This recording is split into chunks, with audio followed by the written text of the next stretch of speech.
नमस्कार दोस्तों आप सभी का हमारे इस चैनल में बहुत बहुत स्वागत है। दोस्तों आज हम लोग पढ़ेंगे कक्षा 11 की केमिस्ट्री का एक टॉपिक जिसका नाम है मॉलिक्यूलर ऑर्बिटल थ्योरी, मतलब कि आणविक कक्षक सिद्धांत। दोस्तों बता दें कि लेसन जो हम लोग पढ़ रहे थे वो है chemical bonding and molecular structure, रासायनिक आबंधन एवं आणविक संरचना। और बता दें कि इसमें आज बारी है पढ़ने की मॉलिक्यूलर ऑर्बिटल थ्योरी।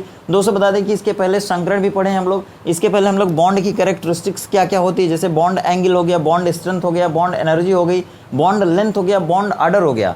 तो इन सब सारी चीज़ों को हम लोग डिस्कस कर चुके हैं। दोस्तों आज ये इंपॉर्टेंट टॉपिक बची हुई है, इसको भी हम लोग डिस्कस करते हैं। दोस्तों बता दें कि ये सबसे लंबी टॉपिक है और बेसिक के हिसाब से तो बहुत इंपॉर्टेंट है, आपको नॉलेज के हिसाब से बहुत इंपॉर्टेंट है, लेकिन यह सबसे इंपॉर्टेंट और सबसे लंबी टॉपिक है जो कि बहुत ही देर में आपको समझ में आती है। लेकिन दोस्तों चुटकी में आज हम लोग इसको समझने की कोशिश करेंगे।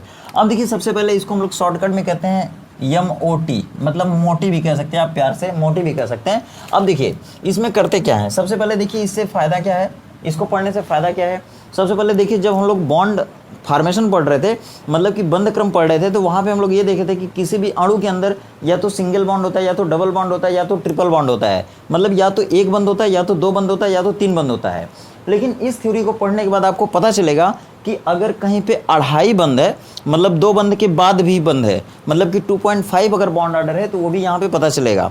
अगर कहीं दो परमाणु के बीच में अगर 3.5 बंद है, 1.5 बंद है, 0.5 बंद है, वो भी पता चलेगा। लेकिन इसके पहले जो हम लोग सिद्धांत पढ़े थे पीछे, वो हम लोग सिद्धांत नहीं पढ़े थे, लेकिन जो भी पढ़े हैं ना वो बैलेंस बॉन्ड थ्योरी थी। मतलब अगर दो परमाणु के बीच में एक एक इलेक्ट्रॉनों की साझेदारी होगी तो एक बंद बनेगा, अगर दो इलेक्ट्रॉनों की साझेदारी होगी दो परमाणु के बीच में तो दो बंद बनेगा, और अगर तीन तीन इलेक्ट्रॉनों की साझेदारी हो गई तो तीन बंद बनेगा। ये क्या है, ये जो भी है ना, ये संयोजी आबंध सिद्धांत, मतलब कि वैलेंस बॉन्ड थ्योरी आई थी उसकी बातें हैं और उसमें हम लोग पढ़े थे। ठीक है, अब दोस्तों देखिए जब मॉलिक्यूलर ऑर्बिटल थ्योरी आ गई ना, तो इसमें एक मेन टॉपिक है बॉन्ड ऑर्डर। ये बॉन्ड ऑर्डर पता चल जाता है इसमें कि बॉन्ड ऑर्डर कितना, और बॉन्ड ऑर्डर आता है कितना, देखिए दोस्तों 2.5 भी आ सकता है, 0.5 भी आ सकता है, 1.5 भी आ सकता है, उसके बाद 0 भी आ सकता है, उसके बाद 1 भी आ सकता है, 2 भी आ सकता है, 3 भी आ सकता है।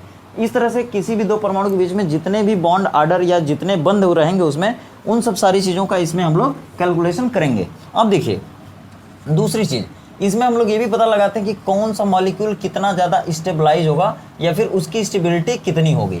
मतलब कि अस्थायी, तो अगर हम लोग कहें कि कौन सा मॉलिक्यूल कितना ज़्यादा अस्थायी होगा, उसको भी हम लोग यहाँ पे पता लगा सकते हैं। अब देखिए तीसरी बात क्या है कि इसमें हम लोग कोई भी मॉलिक्यूल अगर है तो वो अनुचुंबकीय होगा या प्रतिचुंबकीय होगा, मतलब कि उसका जो मैग्नेटिक बिहेवियर है, मैग्नेटिक जो नेचर है, उसको भी हम लोग यहाँ पे कैलकुलेट कर सकते हैं या फिर ज्ञात कर सकते हैं। ठीक है, मतलब कि हम लोग किसी भी अणु का मैग्नेटिक नेचर यहाँ पर पता कर सकते हैं। अब देखिए चौथी बात, यहाँ पर इस थ्योरी में करते क्या है, इस थ्योरी में हम लोग ये देखते हैं कि जब दो परमाणु आपस में मिलते हैं ना, तो उनके कक्षक भी आपस में मिलते हैं, और जब कक्षक आपस में मिलते हैं तो परमाणुओं के जो इलेक्ट्रॉन होते हैं वो अब कक्षकों में भरने लगते हैं। तो यहाँ पर हम लोग क्या करेंगे कि इलेक्ट्रॉनों को अणुओं के कक्षकों में ऊर्जा के बढ़ते हुए क्रम में भरेंगे। किस तरह, ठीक उसी तरह जैसे आपबाउ नियम में हम लोग उपकोषों में इलेक्ट्रॉनों को ऊर्जा के बढ़ते हुए क्रम में भरते थे, और बोरबरी नियम आया था तो बोरबरी नियम में क्या करते थे, बोरबरी नियम में ऊर्जा के बढ़ते हुए क्रम में इलेक्ट्रॉनों को कोषों में भरा जाता था। जब आपबाउ नियम आया था तो उसमें क्या करते थे, ऊर्जा के बढ़ते हुए क्रम में इलेक्ट्रॉनों को उपकोषों में भरते थे, यस पीडीएफ में। और अगर यस में भरते थे तो 2 इलेक्ट्रॉन जाता था, पी में भरते थे तो 6 इलेक्ट्रॉन जाता था, अगर डी में भरते थे तो 10 जाता था, और एफ में भरते थे तो 14 जाता था। लेकिन यहाँ पर ठीक आपबाउ नियम को फॉलो करते हुए इलेक्ट्रॉनों को ऊर्जा के बढ़ते हुए क्रम में कक्षकों में भरेंगे, और जब यहाँ पे आप कक्षकों में इलेक्ट्रॉनों को भरेंगे तो कहीं कहीं आएगा सिग्मा 1s2, ये देखिए कक्षक है, फिर आएगा सिग्मा स्टार 1s2, फिर आएगा आपका सिग्मा 2s2, फिर आएगा आपका सिग्मा स्टार 2s2, फिर इस तरह से आपका आगे आएगा पाई 2px2, फिर आएगा पाई 2py2। ठीक है, फिर उसके बाद इनकी एनर्जी तो बराबर होती है, वो बाद में मैं बताऊंगा। ठीक है, इस तरह से हम लोग इलेक्ट्रॉनों को ऊर्जा के बढ़ते हुए क्रम में भरेंगे। और कहाँ भरेंगे, कहाँ भरेंगे, कक्षकों में। किसके कक्षकों में, परमाणु के कक्षक में या अणुओं के कक्षक में, तो अणुओं के कक्षक में भरेंगे। ठीक है, चलिए तो इन सब चीज़ों को इसमें हम लोग देखेंगे। तो चलिए शुरू करते हैं हम लोग। क्या सबसे पहले देखिए मैं आपको बेसिक चीज़ बता दूं कि बेसिक चीज़ में होता क्या। जैसे मान लिया अगर आपको, जैसे मान लिया आपको O2 का करना है, O2 का इलेक्ट्रॉनिक विन्यास करना है, ओ का नहीं, अब तक आप ओ का करते थे, ओ का करते थे तो आता था इसमें 8 इलेक्ट्रॉन आता था, ठीक है, इसका परमाणु क्रमांक 8 होता था, इससे हमको पता चल जाता था कि ऑक्सीजन में कितने इलेक्ट्रॉन है, 8 हैं। इनको हम लोग जब इलेक्ट्रॉनिक विन्यास करते थे तो इसमें आता था 1s2 2s2 2p, कितना आ जाएगा, 8 है तो 2 2 4 4 8, यहाँ पे 4 आ जाता था। अब यहाँ पर जैसे यहाँ पे ऑक्सीजन का कर दिया ना, लेकिन अब इस सिद्धांत को पढ़ने के बाद आपको O2 का करना पड़ेगा। O2 का इलेक्ट्रॉनिक विन्यास आपको करना है किस सिद्धांत के तहत, मॉलिक्यूलर ऑर्बिटल थ्योरी के तहत, ठीक है। या फिर आपको पूछा जा सकता है कि O2 प्लस का आप इलेक्ट्रॉनिक कॉन्फ़िगरेशन करिए किस थ्योरी के आधार पर, मॉलिक्यूलर ऑर्बिटल थ्योरी के आधार पर। या फिर आपसे पूछा जा सकता है कि N2 के ऊपर 2 माइनस है, इसका आप इलेक्ट्रॉनिक विन्यास करिए। या फिर आपसे पूछा जा सकता है कि O2 पर डबल माइनस है, इसका आप करिए। या तो फिर कहा जा सकता है आपसे कि Na2 का आप इलेक्ट्रॉनिक विन्यास करिए मॉलिक्यूलर ऑर्बिटल थ्योरी के आधार पर, ठीक है। तो इस तरह से देखिए दोस्तों, अब हम जितने भी ये यहाँ पर यौगिक या मॉलिक्यूल दिए गए हैं, इन मॉलिक्यूल्स का हम लोग इलेक्ट्रॉनिक कॉन्फ़िगरेशन करेंगे और इनका हम लोग बॉन्ड ऑर्डर निकालेंगे। और उसके बाद जितना बॉन्ड ऑर्डर आएगा उसके बेसिस पे हम ये पता लगाएंगे कि यह इनमें से कौन ज़्यादा स्टेबल होगा, कौन ज़्यादा अस्थायी होगा, कौन कम अस्थायी होगा, किसका अस्तित्व पाया जाएगा, मतलब कौन प्रकृति में पाया जाएगा और कौन प्रकृति में नहीं पाया जाएगा। दोस्तों बता दें कि अगर किसी का बॉन्ड ऑर्डर अगर 0 आ गया इसमें से तो वह प्रकृति में नहीं पाया जाएगा। और जब आप इनका जब इलेक्ट्रॉनिक विन्यास इस तरह से करते हैं तो अगर किसी कक्षक में अगर सिंगल इलेक्ट्रॉन आता है तब वह प्रतिचुंबकी नहीं होता है, मतलब कि तब वो अनुचुंबकी होगा। और अगर इस तरह से इलेक्ट्रॉनिक विन्यास जब हम करते हैं और लास्ट में इस तरह, जैसे देखिए यहाँ पे 2 भरा है, 2 इलेक्ट्रॉन है, 2 इलेक्ट्रॉन है, 2 इलेक्ट्रॉन है, अगर इस तरह से किसी का इलेक्ट्रॉनिक विन्यास आ गया किसी मॉलिक्यूल का, तब उसका चुंबकीय गुण क्या होगा, तब वह प्रतिचुंबकी होगा, मतलब कि डायामैग्नेटिक होगा। तो इस तरह से हम लोग इसका इलेक्ट्रॉनिक विन्यास करेंगे। और इसमें मेन चीज़ क्या है, देखिए जैसे मान लीजिए यहाँ पर अगर मान लीजिए हम लोग इसका करते तो इसमें कितने ऑक्सीजन है, 2 ऑक्सीजन है, एक ऑक्सीजन ये हो गया, मतलब एक ऑक्सीजन का इलेक्ट्रॉनिक विन्यास ये हो गया, और दूसरे का भी ये हो गया, मतलब 1s2 2s2 2p4, ठीक है। अब देखिए जब ये ऑक्सीजन इस ऑक्सीजन से मिलेगा तब तो O2 बनेगा, तो जब ये ऑक्सीजन इस ऑक्सीजन से मिलेगा तो यहाँ पे O2 बनेगा। और इसी तरह से इस थ्योरी के पढ़ने के बाद जब आप इस तरह से मिला करके इनको ये बनाएंगे तो इस तरह से इनके ऑर्बिटल भी आपस में मिक्स हो जाते हैं। तब देखिए इनका ऑर्बिटल कैसे बनेगा, देखिए एक ऑक्सीजन को हम लोग यहाँ लिख देते हैं, आपको दिख रहा होगा, नहीं दिख रहा है तो हम ऊपर बना देते हैं थोड़ा, देखिए इनको भी मिटा देते हैं, ठीक है। देखिए दोनों ऑर्बिटलों को हम लोग यहाँ पर बनाएंगे। जैसे देखिए यहाँ पर एक ऑक्सीजन ये वाला यहाँ हो गया, इनमें 2 ऑक्सीजन थे, दोनों को निकाल दिया, एक यहाँ गया एक यहाँ गया, इसको हम लोग यहाँ बनाते हैं और इसका हो जाता है 8, और दूसरे को हम लोग इधर बनाते हैं, इसका भी हो जाता है 8। अब देखिए इसके इलेक्ट्रॉन पहले कहाँ जाएंगे, 1s2 में, मतलब इसके इलेक्ट्रॉन जाएंगे 1s2 में, फिर कहाँ जाएंगे 2s2 में, इसको हम यहाँ बना लेते हैं 2s2 1s2 2s2 और फिर 2p4 ठीक है। ये क्या है, ऊर्जा का बढ़ता हुआ क्रम है, ऊर्जा का बढ़ता हुआ क्रम है। ध्यान से देखिएगा दोस्तों, यह बहुत ही इम्पोर्टेंट है और जल्दी समझ में नहीं आता है, ठीक है, लेकिन पेपर में आपसे पूछा जाएगा ज़रूर, ठीक है। और अच्छे खासे नंबर भी इस पे मिलते हैं और एकदम मैथ की तरह शुद्ध नंबर मिलते हैं, ठीक है। अब देखिए ये वाला ऑक्सीजन हम लोग इधर बनाए हैं तो इसका भी इलेक्ट्रॉनिक विन्यास इस तरह कर लेंगे, मतलब 1s2 2s2 2p4। ध्यान दीजिएगा यहाँ पर, अगर ये O2 होता ना तो इसमें 2 ऑक्सीजन है, एक ऑक्सीजन पर प्लस है, तो इधर हम लोग बना देते एकदम बिना प्लस वाला, मतलब कि 2 ऑक्सीजन है, एक के ऊपर प्लस है, मान लीजिए ये प्लस वाला हो गया और ये बिना प्लस वाला हो गया, तो इस तरह से तब यहाँ पे एक इलेक्ट्रॉन कम हो जाता, तब यहाँ पे कितना दिखाते, 3 दिखाते।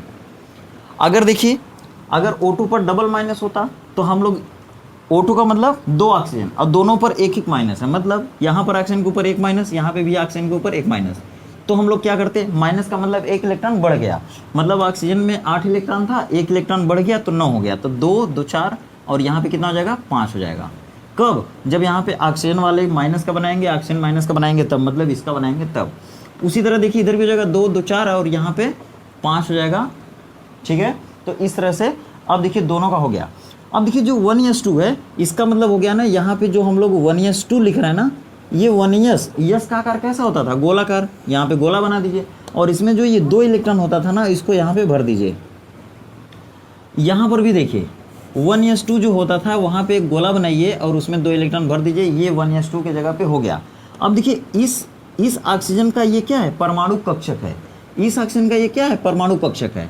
और जब आप आणविक कक्षक सिद्धांत पढ़ लेंगे और इसके आधार पर जब आप इलेक्ट्रॉनिक विन्यास करना शुरू करेंगे तो इस ऑक्सीजन का ये ऑर्बिटल और इस ऑक्सीजन का ये ऑर्बिटल दोनों आपस में मिलेंगे और एक नया ऑर्बिटल यहाँ पे बनेगा।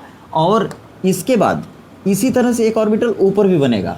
मतलब अंतर क्या होगा, अंतर ये होगा कि इसकी जो एनर्जी वो कम होगी, मतलब इसको हम दिखाएंगे सिग्मा 1s2 और इसकी एनर्जी ज़्यादा होगी, इसको हम लोग दिखाएंगे सिग्मा स्टार 1s2। मतलब ये इसका नाम, अगर इस कक्षक का नाम अगर पूछा जाए आपसे क्या है तो आप बोलेंगे सिग्मा 1s2 है। मतलब दो, इसको बाद में बोल सकते हैं आप, या ये दो क्या है, ये दो इलेक्ट्रॉन जो यहाँ थे, दो इलेक्ट्रॉन यहाँ थे ना क्लॉकवाइज और एंटी क्लॉकवाइज, ये दो और दो कितने इलेक्ट्रॉन हो गए, 4 इलेक्ट्रॉन हो गए। अब चारों इलेक्ट्रॉन, ये चूंकि परमाणु कक्षक है, ये भी परमाणु कक्षक है, लेकिन परमाणु कक्षक में इलेक्ट्रॉन नहीं भरना है, अब आणविक कक्षक है। आणविक कक्षक मतलब ये आणविक कक्षक है। आणविक कैसे हुआ, क्योंकि ये इस ऑक्सीजन परमाणु से और इस ऑक्सीजन परमाणु से मिलकर बना हुआ है। तो इसको हम लोग क्या नाम देंगे, देखिए इसका क्या नाम हो जाएगा, आणविक कक्षक, मॉलिक्यूलर ऑर्बिटल। ठीक है, आणविक कक्षक, मॉलिक्यूलर ऑर्बिटल बोलेंगे। ठीक है, अब देखिए दो इलेक्ट्रॉन 4 इलेक्ट्रॉन हो गया। उन चारों इलेक्ट्रॉनों में से सबसे पहले इलेक्ट्रॉन वहां भरेगा जिसकी एनर्जी कम होगी, तो 2 इलेक्ट्रॉन इसमें भर जाएगा। एक कक्षक में कितने इलेक्ट्रॉन भरते हैं आपको पहले से मालूम है, 2 इलेक्ट्रॉन। 2 इलेक्ट्रॉन 4 थे, 4 में से 2 इलेक्ट्रॉन सबसे पहले जिसकी एनर्जी कम है उसमें भर गए। अब इसमें भरने के बाद 2 इलेक्ट्रॉन इसमें भर जाएंगे। इसमें से किसकी एनर्जी ज़्यादा होगी, किसकी एनर्जी ज़्यादा होगी, सिग्मा स्टार 1s की। और यहाँ पे जो 2 है ना, वो 2 क्या है, इलेक्ट्रॉन है। कौन से इलेक्ट्रॉन, यही दोनों इलेक्ट्रॉन है। ठीक है, और तब यहाँ पे नहीं दिखाएंगे, तब यहाँ भर देंगे। ठीक है, जब यहाँ भरेंगे तो यहाँ पे नहीं दिखाएंगे। अब देखिए ये 2s2 मतलब ये कह रहा है कि जो दूसरा वाला सबसेल है, दूसरा वाला ऑर्बिटल है, उसमें 2 इलेक्ट्रॉन, ये 2 इलेक्ट्रॉन, इन्हीं दोनों इलेक्ट्रॉनों को यहाँ पे भर दीजिए और यहाँ भी दोनों इलेक्ट्रॉनों को इस गोले में भर दीजिए। हो गया। अब इस परमाणु कक्षक, इस परमाणु कक्षक से मिलकर एक और कक्षक बनेगा, इसको क्या कहेंगे, आणविक कक्षक। और इसका नाम क्या होगा, ये 2s था, ये भी 2s था, और ये हो जाएगा सिग्मा 2s और 2 इलेक्ट्रॉन यहाँ पे आ गए तो ये हो जाएगा 2। मतलब यही दोनों इलेक्ट्रॉन हम यहाँ पे भर दिए। ठीक है, अब देखिए इसी तरह से ऊपर भी बनेगा जिसकी एनर्जी ज़्यादा होगी, इसका नाम क्या हो जाएगा, सिग्मा स्टार 2s2। और यही दोनों क्या हो जाएंगे, यहाँ पे भर जाएंगे।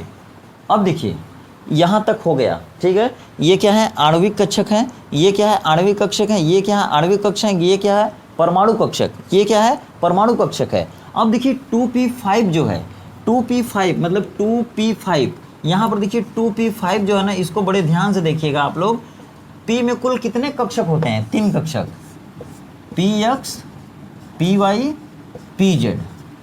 उसमें 5 इलेक्ट्रॉन है, मतलब 2p में कुल 5 इलेक्ट्रॉन गया है, मतलब p कक्षक में 5 इलेक्ट्रॉन गया है। जब आप हुंड के नियम को लगा देंगे इसमें, तो हुंड का नियम क्या बोलता है कि पहले सभी कक्षकों में एक एक इलेक्ट्रॉन भरता है, मतलब 1 1 1, और जब सब में एक एक भरा जाएंगे ना, तब आप उसमें डबल इलेक्ट्रॉन भर सकते हैं।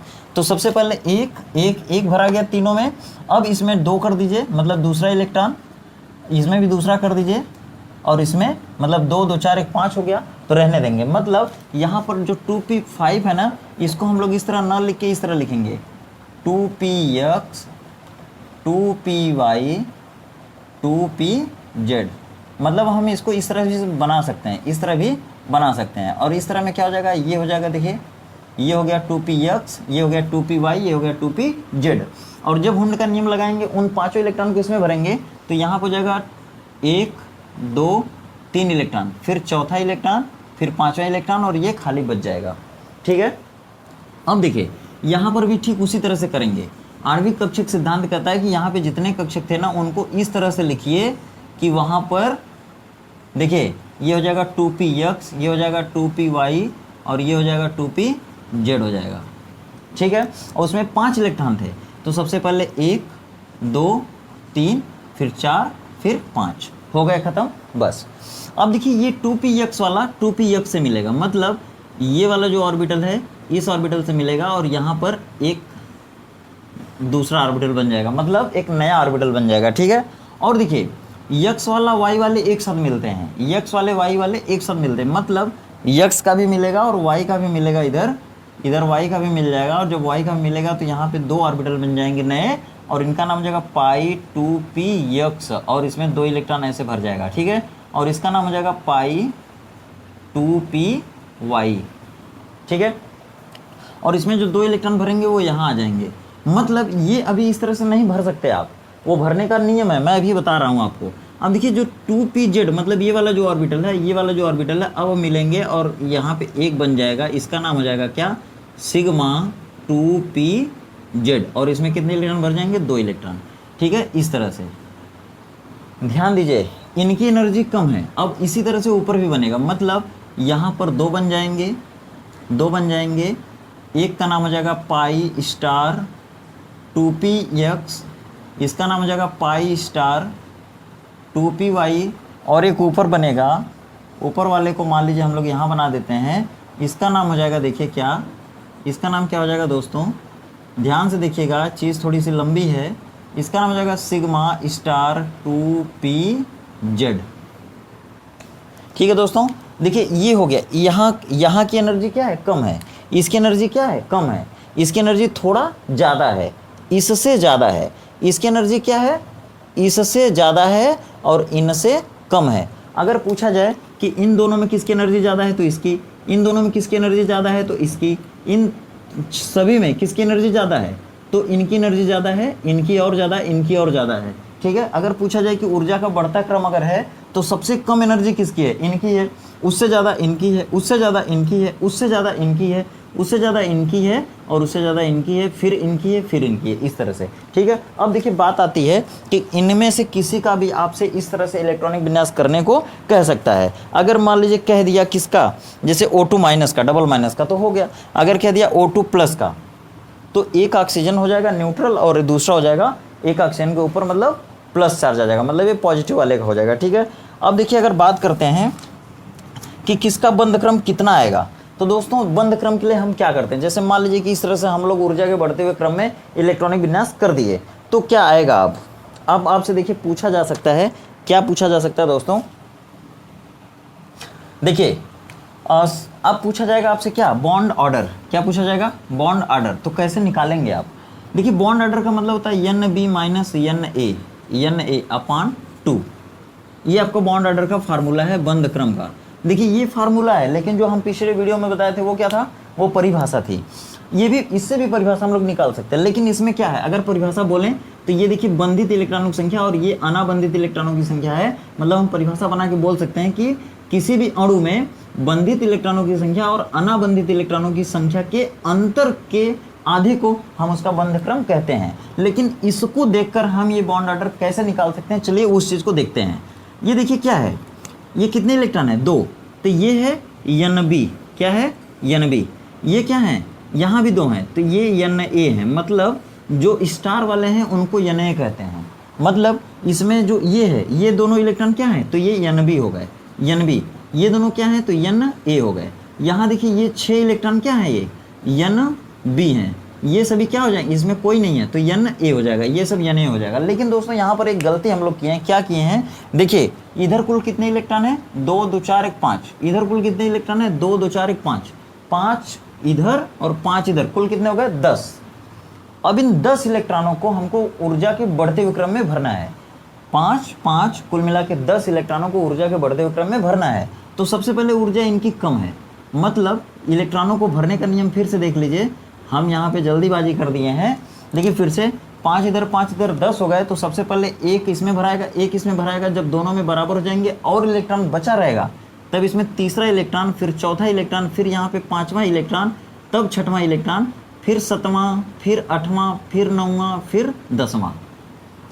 ये आपके पूरे इलेक्ट्रॉन खत्म हो गए। अगर और रहता तो यहाँ पे भरते, 11 अगर रहता तो यहाँ पे 1 भर देते, अगर 12 रहता तो इसमें भी डबल भरा जाता, ठीक है। तो इस तरह से हो गया। लेकिन दोस्तों सबसे बड़ी बात एक और गलती हो गई यहाँ पे, देखिए गलती नहीं हुई, आपको बताने के लिए, देखिए यहाँ पे हम लोग माने हैं तो ऐसे बन गया। देखिए अगर आपका O2 के बाद F2 और अगर Ne2, अगर इन सभी का अगर आपको इलेक्ट्रॉनिक विन्यास इस तरह से करना है मॉलिक्यूलर ऑर्बिटल थ्योरी पर, तब ये नियम आपका गलत हो जाएगा। तब क्या गलत होगा, बस ये चीज़ उठ के ना यहाँ पे आ जाएगी, बस इसके जगह, मतलब ये दोनों चले जाएंगे ऊपर और ये चीज़ नीचे आ जाएगी। और अगर आपसे जैसे अगर पूछा जाए N2 का करिए या N2 प्लस का करिए या N2 माइनस का करिए, तब ये इसी तरह से बनेगा। मतलब जैसे बनाना वैसे ही बनेगा। अगर हम इस चीज़ को उठा के अगर नीचे कर दें तो ये चीज़ ऑक्सीजन के लिए सही हो जाएगी, ऑक्सीजन के लिए सही हो जाएगी, इनके लिए भी, इनके लिए भी, इनके लिए भी सही हो जाएगी। ठीक है, इनके लिए क्या करना है कि इस चीज़ को उठा के हम लोग नीचे कर देते हैं, बस ज्यों का त्यों, बस बाकी सारी चीज़ें इक्वल हैं। अब हम लोग टॉपिक पे आते हैं। मतलब हम लोग बॉन्ड ऑर्डर निकाल रहे थे इनको देखकर। मान लीजिए अगर ये सही है तो इनको देख करके बॉन्ड ऑर्डर कैसे निकालेंगे। यहाँ पे Nb की वैल्यू कितनी होगी, Nb की वैल्यू देख लीजिए। नीचे वाला जो Nb है 2 इलेक्ट्रॉन Nb में हो गया, 2 इलेक्ट्रॉन यहाँ Nb में हो गया, 2 2 4 हो गए, 2 6 2 8 2 10 हो गया। ठीक है, 10 हो गया, Nb की वैल्यू 10 हो गई। माइनस दिख नहीं रहा तो इधर देख लीजिए, इधर देखिए 10 माइनस, ये देखिए ऊपर वाला देखिए, ऊपर वाला मतलब यानी 2 2 4 और 2 6 2 8, मतलब यहाँ पे 10 में से 8 घटा लीजिए, बटे 2 कर दीजिए, आगे वैल्यू 10 में से 8 गया कितना, 2 बचा, 2 बटे 2 मतलब 1 आएगा। मतलब यहाँ पर आपके बॉन्ड ऑर्डर की वैल्यू कितनी आ जाएगी, 1 आ जाएगी। मतलब 1 बॉन्ड ऑर्डर कितना हो जाएगा, 1 आ जाएगा। किस में, O2 डबल माइनस, मतलब इनको मिला दे तो क्या हो जाएगा, O2 डबल माइनस इसमें। ठीक है, तो इस तरह से हम लोग बॉन्ड ऑर्डर निकाल सकते हैं। अगर आपसे पूछा जाए कि बताइए अगर ये सही बना है तो इसके आधार पर बताइए कि ये जो O2 माइनस है, O2 डबल माइनस है, यह प्रतिचुंबकीय होगा कि अनुचुंबकीय होगा। तो एकदम लास्ट वाला आप देखिए, ये देखिए इसमें डबल डबल इलेक्ट्रॉन है ना, कोई भी अकेला नहीं है। अगर इसमें से अकेला रहता है, क्यों इसको देखेंगे, क्योंकि इनके इलेक्ट्रॉन आते आते यहाँ पे खत्म हो गए, जहाँ खत्म होगा वहीं देखेंगे। अगर डबल डबल हो गया तब यह क्या होगा, प्रतिचुंबकीय होगा। प्रतिचुंबकीय मतलब कि हम इसको कहेंगे डायामैग्नेटिक, किसको, O2 डबल माइनस को, ये क्या हो जाएगा, डायामैग्नेटिक हो जाएगा। ठीक है, इस तरह से। अगर इसमें पूछा जाए बंध क्रम कितना है तो बंध क्रम आपका आ गया 1 होगा। ठीक है, तो इस तरह से दोस्तों हम लोग इसी तरह से आगे भी इलेक्ट्रॉनिक विन्यास करेंगे, लेकिन किसका, अणुओं का। किस अणु का, इनमें से किसी का भी सही करेंगे। तो इस वीडियो में आगे नहीं बताने वाला हूँ क्योंकि ज़्यादा वीडियो लंबी हो जाएगी। अगली वीडियो में हम लोग इस तरह के क्वेश्चन लेंगे और उनके सारे गुणों का भी वर्णन करेंगे और निकालना भी सीखेंगे ट्रिक से, कैसे हम लोग उसको शॉर्टकट में कर सकते हैं। अब जैसे देखिए, अगर आपसे पूछ ले जाए, एक चीज़ और बता देता हूँ, अगली वीडियो में डिटेल बताऊंगा। जैसे मान लीजिए अगर आपसे पूछा जाए O2 प्लस है, O2 प्लस का बॉन्ड ऑर्डर बताइए, तो आप डायरेक्ट क्या कर सकते हैं, O2 प्लस में कुल कितने ऑक्सीजन है, 2 ऑक्सीजन है, लेकिन एक के पास प्लस है, तो जो 2 ऑक्सीजन है उनमें से एक के पास 8 था, लेकिन एक दूसरे के पास क्या था, प्लस था। प्लस मतलब 1 इलेक्ट्रॉन गया, तो एक के पास 8 इलेक्ट्रॉन, दूसरे में से 1 इलेक्ट्रॉन गया, मतलब 8 7 15 हो गया। 15 मतलब क्या हो जाएगा, 10 माइनस 5 बटे 2 बराबर आ जाएगा ये 2.5। तो इसका बॉन्ड ऑर्डर आ जाएगा 2.5। अगर आपसे जैसे N2 डबल माइनस का पूछा जाए, N2 डबल माइनस का, तो N2 डबल माइनस का मतलब 2 N थे यहाँ पे, 2 N का मतलब एक N के पास 7 था, दूसरे के पास भी 7 था, दोनों के पास 1 1 माइनस था, मतलब 8 इलेक्ट्रॉन यहाँ, 8 इलेक्ट्रॉन यहाँ, 16 हो गए। तो 10 में से 6 घटा दीजिए, सीधे बटे 2 करिए, आगे आपका कितना आ जाएगा, 2 आ जाएगा बॉन्ड ऑर्डर। ठीक है, इस तरह से हम लोग ट्रिक सीखेंगे अगली वीडियो में। तो दोस्तों आशा करते हैं वीडियो पसंद आई होगी। अगर पहली बार चैनल पर हैं तो चैनल को सब्सक्राइब करिएगा। और दोस्तों कक्षा 11 की पूरी केमिस्ट्री की अलग अलग टॉपिक की वीडियो बनाई गई हैं, सारी इंपॉर्टेंट टॉपिक की वीडियो हैं। सारी वीडियो को अगर नहीं देखें तो ज़रूर देखिए और नोट भी बनाइए। दोस्तों तैयारी को ध्यान में रख करके आगे पढ़ाई करते रहिए, क्योंकि लॉकडाउन समय आ गया था, उसमें हम लोग पढ़ नहीं पाए थे और चारों ओर से हम लोगों का नुकसान ही नुकसान हुआ था। ठीक है, तो अब जो समय मिला उसका सही फ़ायदा उठाइए और सारी चीज़ों को एक एक करके सजाइए, रखिए और उसके हिसाब से तैयारी भी आगे बढ़ाते रहिए। तो मिलते हैं फिर अगली वीडियो में, तब तक आप खुश रहिए, व्यस्त मस्त रहिए, आपका दिन शुभ हो।